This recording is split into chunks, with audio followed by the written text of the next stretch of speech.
ओम नमः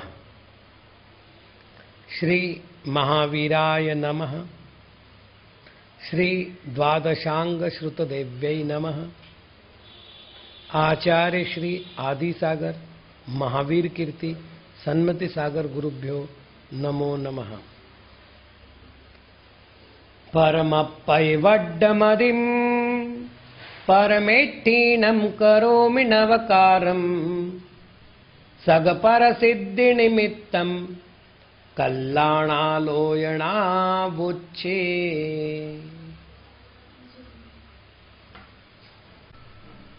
यह विषय देखा था कि संसार में रहते हुए इस जीव ने अनंत बार मरण को प्राप्त किया है, जिनकी संख्या को बता पाना सर्वज्ञ के लिए भी संभव नहीं है। हाँ, संख्या को जानना सर्वज्ञ के लिए संभव है, क्योंकि सर्वज्ञ अनंत को अनंत के रूप से जानते हैं। अब ये अनंत मरण हुए, इसकी गिनती कैसे होगी? तो इस जीव ने निगोद में एक अंतर्मूर्त में 66,336 बार जन्म मरण किए हैं। अब ये 66,336 बार कैसे होते हैं, इसको हम इस गाथा के द्वारा समझने का प्रयत्न करें। व्यलिंदिये असीदी 60-40 जानेहिं पंचेन्द्रिय 24 खुद्द भवन्तो मुहूर्तस्स अंतो मुहूर्तस्स। अंतर मुहूर्त में व्यलिंद्रिय विकलेंद्रिय असीदी 80 60 60 40 एव 40 पंचेन्द्रिय पंचेन्द्रियों के 24 खुद्द भव क्षुद्र भव तुम जानी ही जानो। यहाँ एक शब्द आया है क्षुद्र भव। क्षुद्र अर्थात छोटा। जो सबसे छोटा भव है उसे क्षुद्र भव कहते हैं। ये सबसे छोटा भव कितना होता है?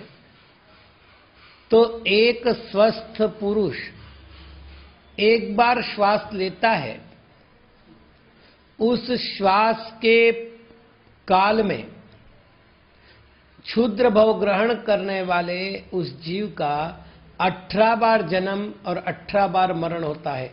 एक श्वास में 8-10 बार जन्म्यो मर्यो भर्यो दुख भार। ये जो वाक्य आता है, ये क्षुद्र भव ग्रहण के नाम पर आता है। अर्थात एक श्वास बटा 18 बराबर एक क्षुद्र भव।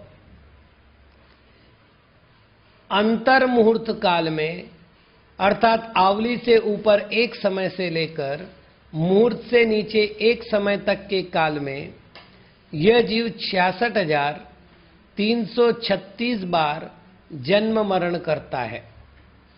ये जो गाथा है, ये अपूर्ण गाथा है इस अपेक्षा से कि पिछले गाथा में इन्होंने 66,336 की गिनती तो दे दी, लेकिन 66,336 कैसे होते हैं इसकी जानकारी नहीं दी।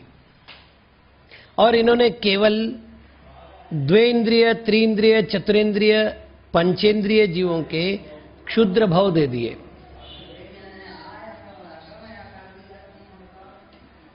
हम क्या करें, पहले आगम पद्धति से एकेंद्रियों के क्षुद्र भवों की गणना कर ले। क्षुद्र भवों में एकेंद्रिय 11 प्रकार के हैं। पृथ्वी कायिक बादर, पृथ्वी कायिक सूक्ष्म, जल कायिक बादर, जल कायिक सूक्ष्म, अग्नि का एक बादर, अग्नि का एक सूक्ष्म, वायु का एक बादर, वायु का एक सूक्ष्म, साधारण वनस्पति का एक बादर, साधारण वनस्पति का एक सूक्ष्म। ये बादर और सूक्ष्म की अपेक्षा 10 भेद हो गए।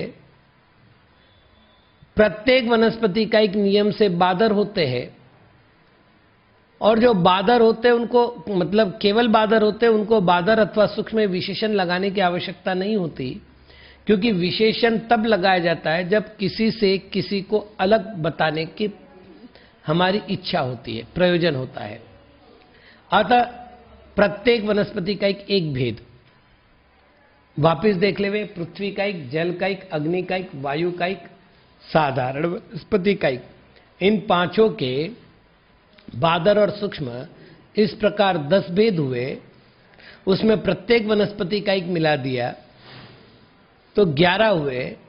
ये 11 जीव एक अंतर मुहूर्त में 6012 बार जन्म मरण करते हैं। तो इनकी पूरी गिनती करते हैं तो ये होती है 66,132। अब बचे 204, उनकी गिनती बता रहे हैं। अब एक नया शब्द आया है, वह है विकलेंद्रिय। हम अपनी सुविधा के लिए पहले जीवों के 2 भेद कर लेते हैं, संसारी और मुक्त। संसारी जीवों के भी 2 भेद कर देते हैं, त्रस और स्थावर। एकेंद्रिय जीव को स्थावर कहते हैं, 2 इंद्रिय, 3 इंद्रिय, 4 इंद्रिय और पंचेंद्रिय जीव को त्रस कहते हैं। अब ये जो त्रस जीव है, इनके 2 भेद हो गए, एक पर्याप्तक, एक विकलत्रय और एक पंचेंद्रिय।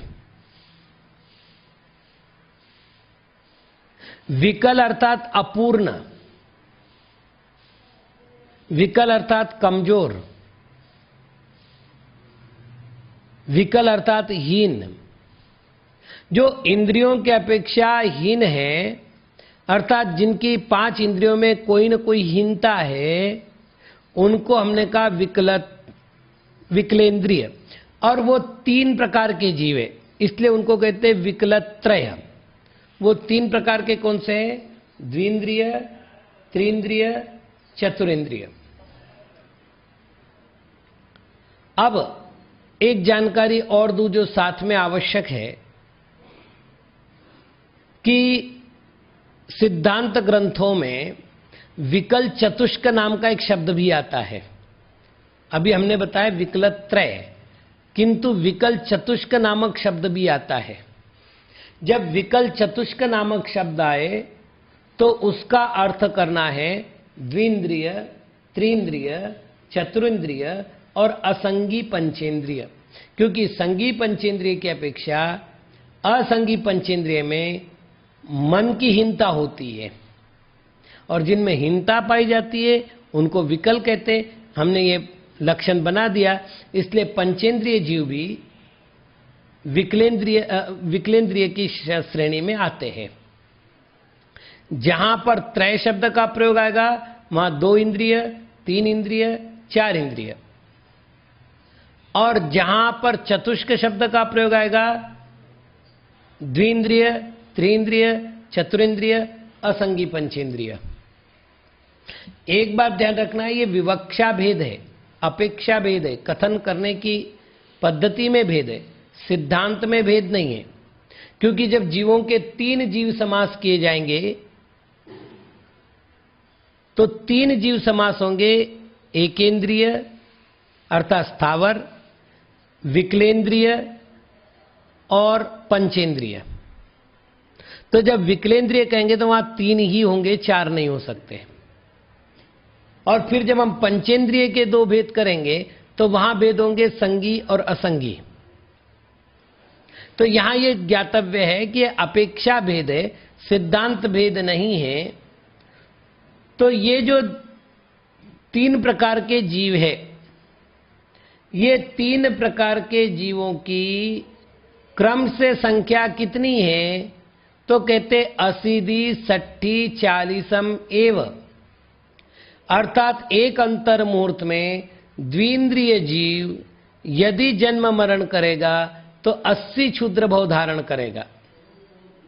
यदि एक अंतर मुहूर्त में त्रिंद्रिय जीव जन्म मरण करेगा तो वो अधिकतम 60 भव ग्रहण करेगा।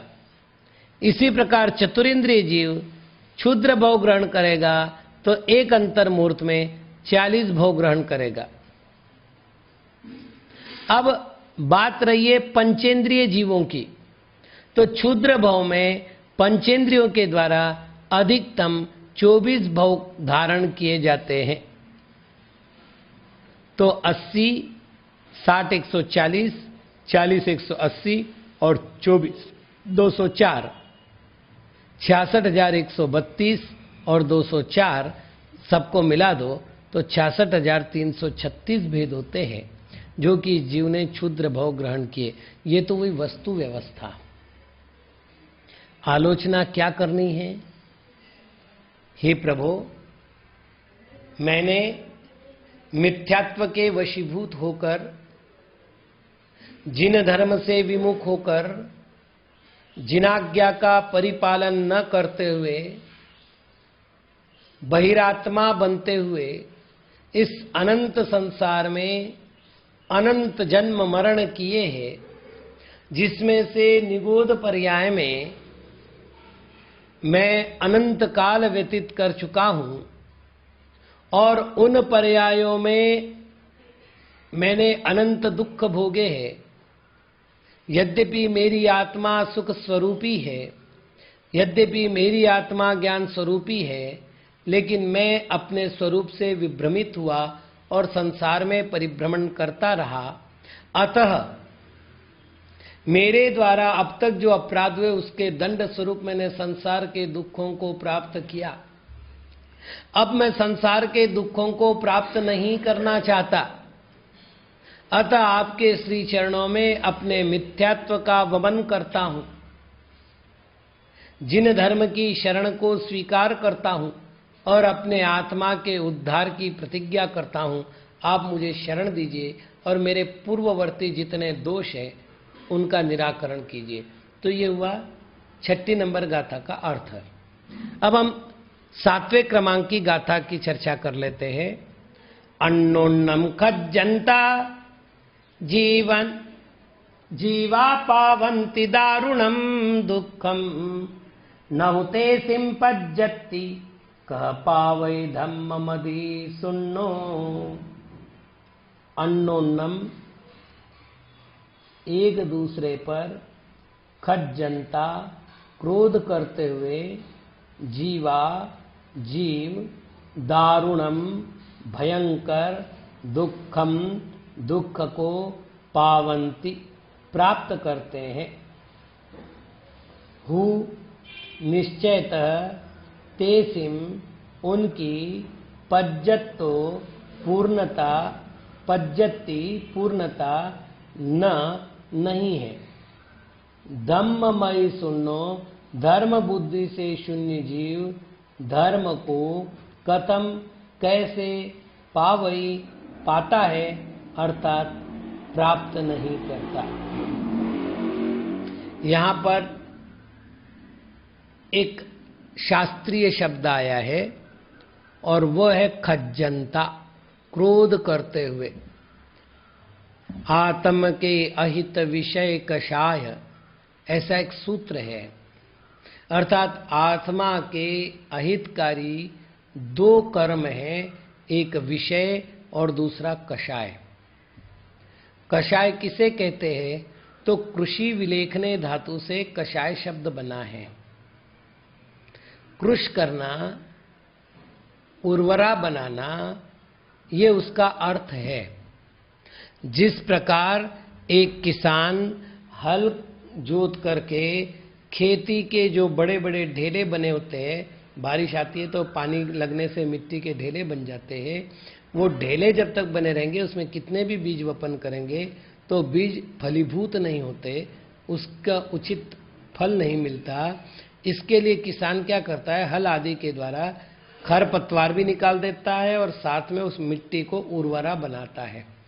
तो संसार रूपी खेती को जो उर्वरा बनाता है उसे कषाय कहते हैं।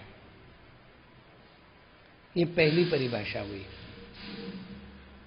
दूसरी परिभाषा है कषन्ति सद्गुणान् सर्वान् जीवानां बुद्धिशालिनां कषायाः ते मताः।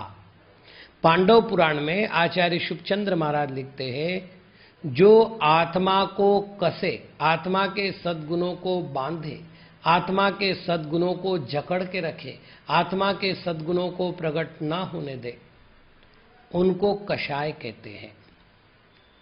तीसरी परिभाषा कषायों की है, ये जो बड़ पीपल आदि होते हैं, इनकी जो छाल होती है उनको भी कषाय कहते हैं, अथवा उनका जो काढ़ा बनता है उनको कषाय कहते हैं। खास तौर से जब प्रतिष्ठा में आकार शुद्धि क्रिया होती है तो उसी काढ़े से जिनेंद्र भगवान का प्रक्षालन होता है, जिनेंद्र भगवान का अभिषेक होता है। तो वो जो कषाय है, मतलब कसैला स्वभाव, वैसा ही जिसका स्वभाव अत्यंत दुखदायक हो उसे कषाय कहते हैं।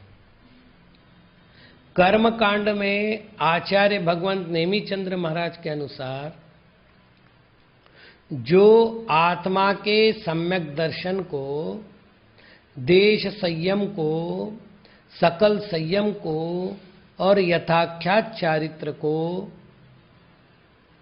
नष्ट करती है, प्रकट नहीं होने देती, मोहित कर देती है, उसे कषाय कहते हैं। तो विविध प्रकार की कषाय की परिभाषा है। कषायों के जाति की अपेक्षा 4 भेद है, क्रोध, मान, माया, लोभ। और कषायों के वासना काल की अपेक्षा, अर्थात उसके संस्कार आत्मा में रहते हैं, उसकी अपेक्षा से 4 भेद है, अनंतानुबंधी, अप्रत्याख्यान, प्रत्याख्यान और संज्वलन। अनंतानुबंधी कषाय का काल अनंत काल है, भव भवांतर में ये कषाय साथ चलती है। अप्रत्याख्यानावरण कषाय का काल अधिकतम 6 महीने का है। प्रत्याख्यान कषाय का काल अधिकतम 15 दिनों का है और संज्वलन कषाय का काल अधिकतम 48 मिनट का, अर्थात 1 मुहूर्त का है। तो ये काल की अपेक्षा से किए गए कषायों के भेद है। तो अनंतानुबंधी भी 4 प्रकार की है, क्रोध, मान, माया, लोभ। अप्रत्याख्यान की भी 4 जातियां हैं, क्रोध, मान, माया, लोभ। प्रत्याख्यान की भी 4 जातियां हैं, क्रोध, मान, माया, लोभ। और संज्वलन की भी 4 जातियां हैं, क्रोध, मान, माया और लोभ। इनमें से यहां पर एक शब्द का प्रयोग किया ग्रंथकर्ता ने, खज्जंता, क्रोध करते हुए। तो यहां केवल क्रोध कषाय की बात कर रहे हैं। क्वचित कदाचित क्या होता है, एक का नाम लिया जाता है, बाकी को अंतर्गर्भित कर लिया जाता है। यदि इस अपेक्षा बात करें तो हमें चारों कषायों को ग्रहण करना पड़ेगा, और यदि नहीं करते हैं तो केवल क्रोध कषाय को स्वीकार करना पड़ेगा। क्रोध के 10 पर्यायवाची शब्द आचार्य श्री वीरसेन स्वामी जी ने कहे हैं, ये आचार्य श्री गुणधर महाराज ने कहे हैं जय धवला के अंदर, अर्थात कषाय पहुड़ मूल ग्रंथ के अंदर। कोहो य कोवरोसो य अक्कम संजलन कलवढ़ीय झंझा दोष विवादो दस कोहा कोहेयठ्या होंती। क्रोध, कोप, रोष, अक्षमा, संज्वलन, कलह, वृद्धि, झंझा, द्वेष और विवाद, ये क्रोध के 10 एकार्थक नाम हैं। ऐसा जय धवल पृष्ठ 186 और पुस्तक 12 में लिखा हुआ है। क्रोध क्या है? क्रोध ऐसा विभाव परिणाम है कि जो आते ही आंखें मूंद जाती है और मुख खुल जाता है। आंखें मूंद जाती का अर्थ, मेरे सामने जो उपस्थित है वो कौन है? पूज्य है, श्रेष्ठ है, उसकी बात सत्य है, कुछ भी नहीं सुझाता, आंखें बंद हो जाती है।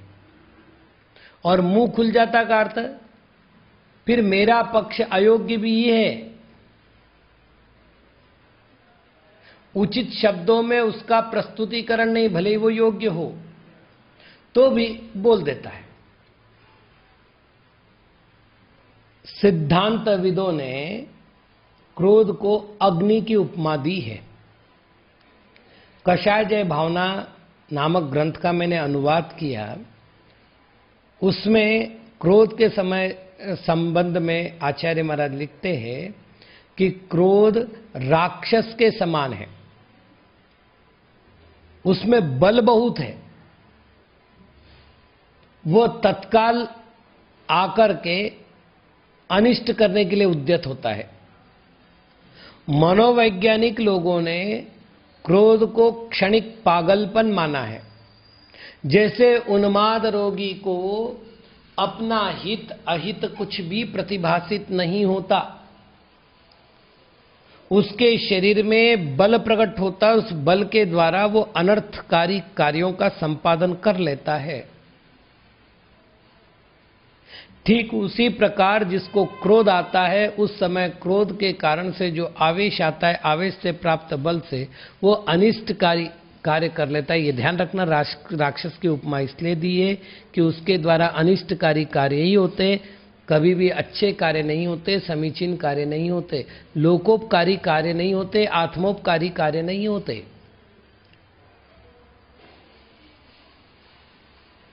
क्रोध का जब भी जन्म होगा वह अविवेक से होगा, और क्रोध का जब भी समापन होगा वह पश्चाताप से होगा। नियम, जब क्रोध करेगा उसे आवेश में ध्यान ही नहीं रहेगा कि मैं जो बोल रहा हूं वो बोलने लायक है या नहीं, मैं जो विचार कर रहा हूं वो विचार करने लायक है भी या नहीं, मैं जो क्रिया कर रहा हूं वो कृत्य है कि अकृत्य है। क्रोध का राक्षस उससे वो क्रिया करा लेगा। इसलिए क्रोध का जन्म हमेशा अविवेक की भूमि पर होता है, और जब भी क्रोध का समापन होगा जीवों को पश्चाताप के अलावा दूसरी कोई गति नहीं होती।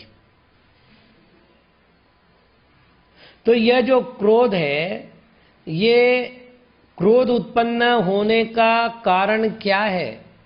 तो धम्म मदि शून्यो, वो धर्म की मति से शून्य होता है, उसमें धर्म बुद्धि नहीं होती। धर्म बुद्धि न होने का एक कारण और दे रहे, जो क्रोध कषाय के अतिरिक्त एक कारण है, और यहां दे रहे वो नहु तेसिम पज्जति। पर्याप्ति एक आगमोक्त शब्द है। आहार, शरीर, इंद्रिय, श्वासोच्छ्वास, भाषा और मन, ये सब पौद्गलिक विकार है। इनको उत्पन्न करने वाली अपनी अपनी वर्गणा है। जैसे आहार, शरीर, इंद्रिय और श्वासोच्छ्वास को निर्माण करने वाली आहार वर्गणा है, भाषा को निर्माण करने वाली भाषा वर्गणा है, और मन को निर्माण करने वाली मनोवर्गणा है।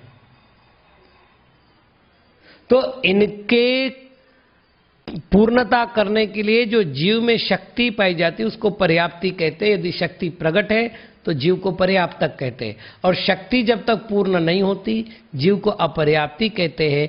यहां पर वो कह रहे हैं तेसिम पज्जति नहु, उनकी पर्याप्ति नहीं होती, अर्थात वे परिपूर्ण अवस्था को प्राप्त नहीं होते, और इस कारण से उनमें धर्म की बुद्धि नहीं होती। और जब धर्म की बुद्धि नहीं होती तो उनमें कभी भी अपना हित करने की भावना ही उत्पन्न नहीं हो पाती। तो अब हमें आलोचना क्या करनी है?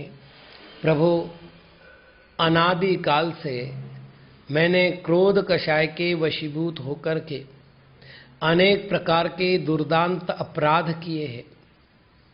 इन अपराधों के कारण मेरे मन का द्वेष भाव बढ़ा है, पर जीव के साथ अनुबद्ध वैर बढ़ा है, और उसके कारण से मैं निरंतर संक्लिष्ट परिणामों से युक्त होता हुआ दुखी होता आया हूं। अब मैं आपके श्री चरणों में आया हूं। मुझे ये तो समझ आ गई है कि क्रोध मेरे दुष्परिणाम है, क्रोध मेरा विभाव भाव है, क्रोध मेरे लिए दुखदायक है, क्रोध मेरा शाश्वत स्वभाव नहीं है, क्रोध मेरा अपना धन नहीं है, स्वकीय भाव नहीं है, ये तो परकीय आक्रमण है जिसकी पराधीनता से मैंने ये सब किया है। ये मुझे अपने ज्ञान स्वभाव से दूर ले जाने वाला है, ये मुझे अपने सुख स्वभाव से दूर ले जाने वाला है। आज मैं इसको जान चुका हूँ, इसलिए भगवान मैं इसका परित्याग करता हूँ और धर्ममति को धारण करते हुए मैं आत्म कल्याण की ओर तत्पर होता हूँ।